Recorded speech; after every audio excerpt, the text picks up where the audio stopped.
Hey, welcome to Called Bank Sports. Today we're going to be going over the first 9 games a bit of the Utah Jazz schedule and looking at the next 4 to 5 games as they finish out this road trip and come back to Salt Lake City.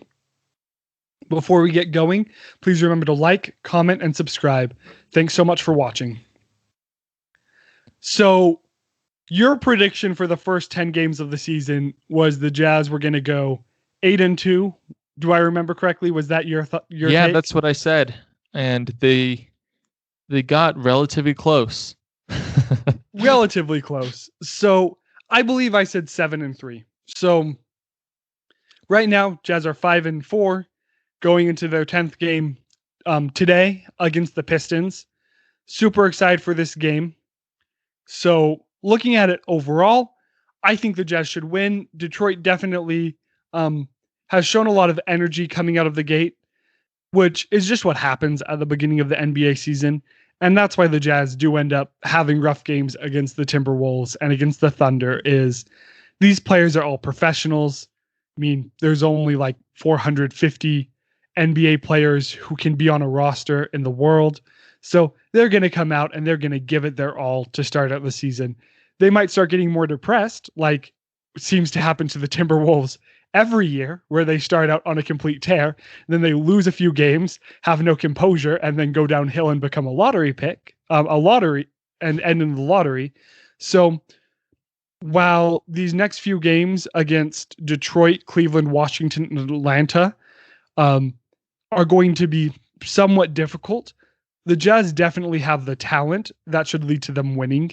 We have said that for basically all the games the Jazz have lost this year, but hopefully after their game against the Bucks, they're able to carry that momentum and finish out the road trip 3-0. What are your thoughts? Where do you think the Jazz should end up in their last 3 games on this Eastern Conference road trip, Dale?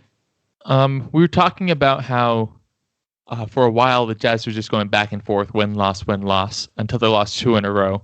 So I think they need to win the next 2 and get a 3-game winning streak going on before they get to, because the Pistons and the Cavs, it's not like they're not great teams, but you can't overlook them. I think the Jazz come into the game ready to play their A game. They should definitely beat them. If they overlook it like they have in some games in the past so far this season, then they could lose those, but they need to win the Pistons and Cavs. If they lose one, or they need to win those 2, get a 3-game winning streak going. If they lose to the Wizards or Hawks, that's understandable. Obviously, I think they have the talent to win the next 4 games. Well, we're going through the schedule, and they have the talent to win like the next 10 games, but they're going to drop. They're going to drop a few. So I think the Wizards or the Hawks, that's an understandable one. Even if the Jazz bring their A game, if the Hawks bring their A game as well, and everyone's on fire in the Hawks, that can be a tough team to beat. And the Jazz always have a tough time against Russell Westbrook, so the Wizards may be a tough one as well. Yeah. Well, technically, Atlanta's at home. I mean, it's basically a road game because you're going to be at Detroit, 1-day break, at Cleveland, 1-day break. Then the next night will be against the Wizards. Then you have 1-day travel to come to Utah, play Atlanta. But then the next day, you're in Denver. Not the next day. 1 more day break. I just want them to have more back-to-backs than they have apparently already. Then 1-day break, and you're playing Denver in Denver. So the team should just stay at a hotel in Salt Lake for that home game. I mean, honestly, would not surprise me if they did something like that. They won't, but so overall, just taking a look at this, they basically have a 9-day road trip. And the thing is, even though Cleveland, Washington, and Atlanta all aren't great teams, Cleveland forces turnovers. If you've been watching the first 9 games of the year, you know that the Jazz really struggle with giving the ball up. And then Washington and Atlanta, just straight shootout. Just, basically about as air raid Texas Tech, Washington State, as you want to go. Football-wise, that's what they do on the basketball end.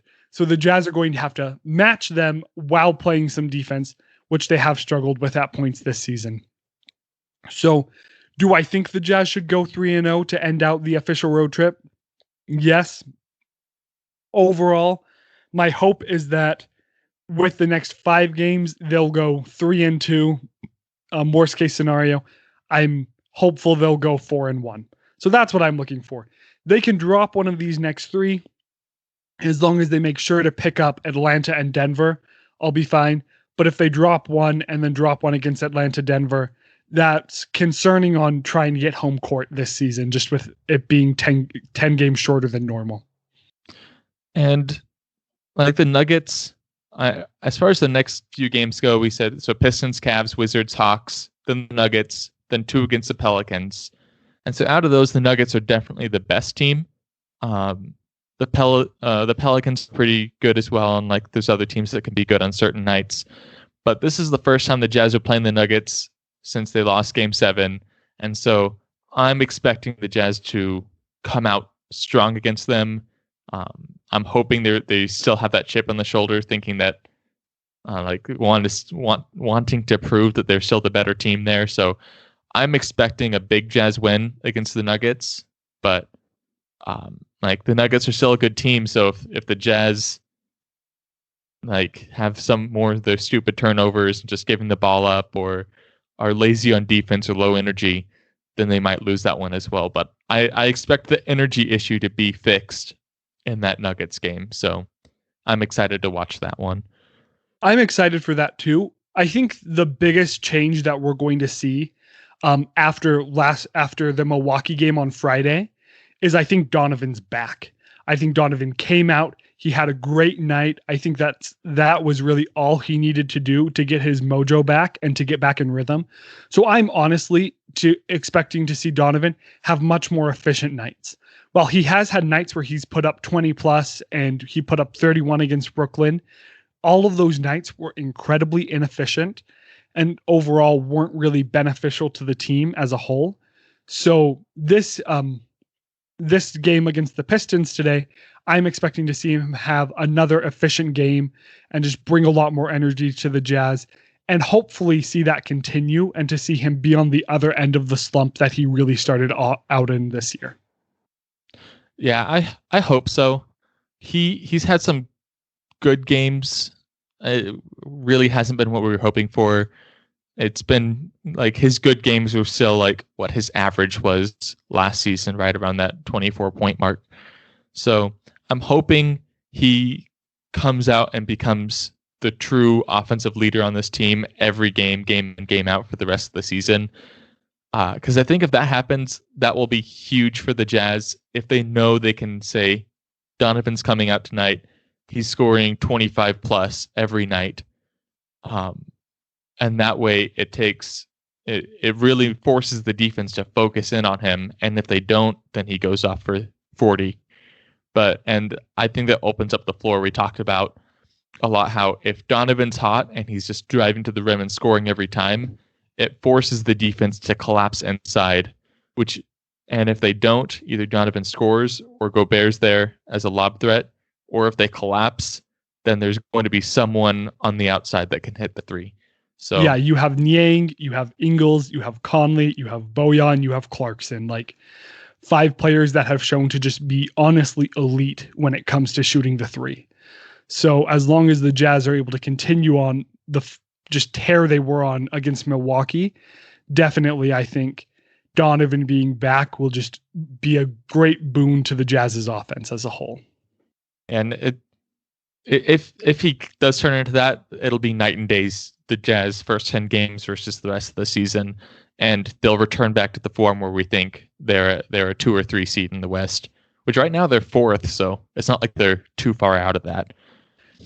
There has been a lot of doom and gloom professed to start the season, but when you do look at the NBA standings, I mean, you have the Denver Nuggets at 3 and 5 at the 12 seed, and then you have, Dallas and Portland and San Antonio, all at 500 along with Oklahoma City, and New Orleans are sub 500, and Rockets are 3 and 4 sub 500.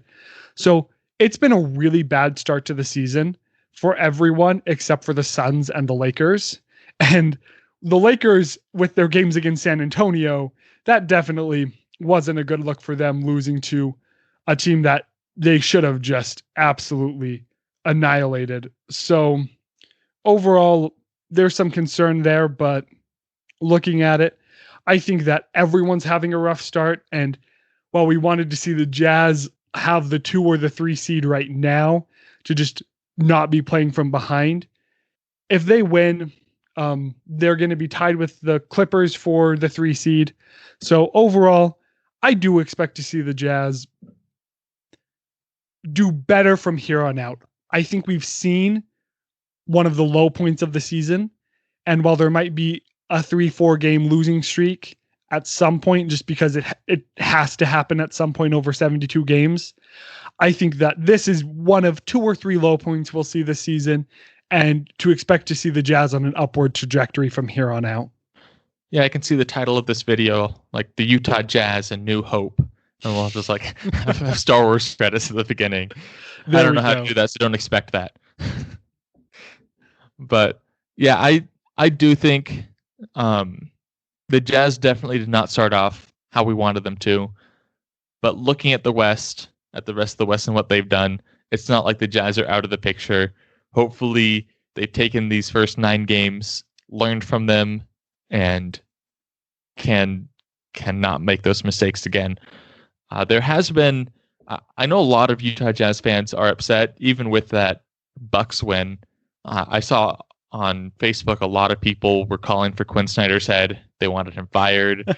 I don't think that's the right move. I still think he's a good coach, but there were times in those first 9 games where you were wondering, like, why isn't he changing anything? It's like he's just running back every game, and that's going, and like with how it's been so far, that's going to get us a barely over 500 record. So I would like to see some more strategies going in through the rest of the season, as long as Donovan Mitchell isn't on fire.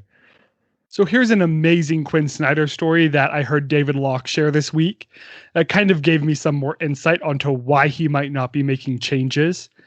A few years back, I believe he benched Ricky Rubio against Detroit because Rubio was not taking the greatest of shots. And there was then a players meeting, I think for like the union, I can't recall exactly. And Quinn Snyder, when Ricky was walking out of that, yelled at him from across the lobby, "Hey, Ricky, I went back and watched the tapes. Those were all good shots. Keep taking them." And that was, if I remember the story correctly, then a game or 2 later, Ricky hits a game winner and the Jazz go off and close off the season just on a great stretch.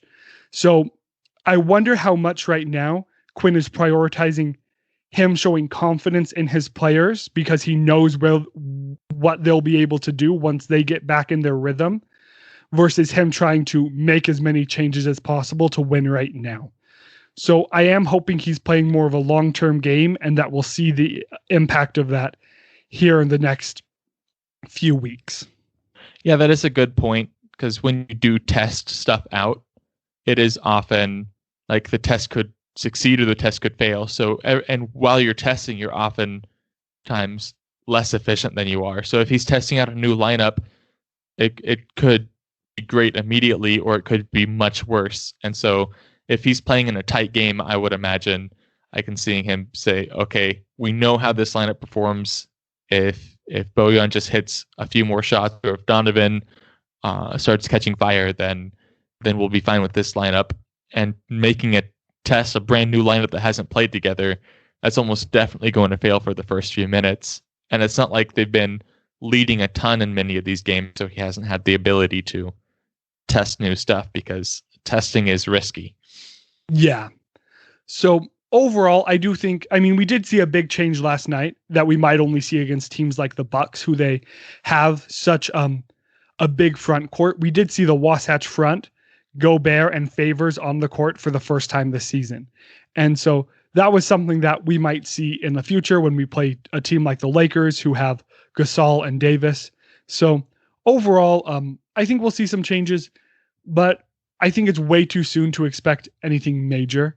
So hopefully the Jazz, however, will pick up these next few wins against lesser opponents. To end off the episode, though, I did see some comments from a Knicks fan who said we weren't giving them enough credit. And shout out to the Knicks. They're 5-4 this year. They're currently tied for the 5th seed in the East. Like, got to give them credit where credit is due. And also the Nets, that win was really painful, but that loss, not win. I wish it was a win that was painful, not a loss that was as atrocious as it was. They went and they beat the 76ers, just absolutely blew them out of the water. So I think we have to give a lot more credits to the Nets' depth than we did earlier this week. So do you have any other Jazz comments or any other giving credit where maybe we skipped credit on in the past? No, it's just the NBA is weird this year. A lot of good teams aren't playing well, or what we thought were good teams. They'll probably come back. A lot of underdog teams are showing up, like the Suns and the Knicks. And so even though the Jazz lost to the Knicks and I thought they should have won that one, I am rooting for the Knicks this year. If they make it to the playoffs with this roster, that would be awesome. And I think it would be good for the NBA to see a team like that make it to the playoffs. Yeah.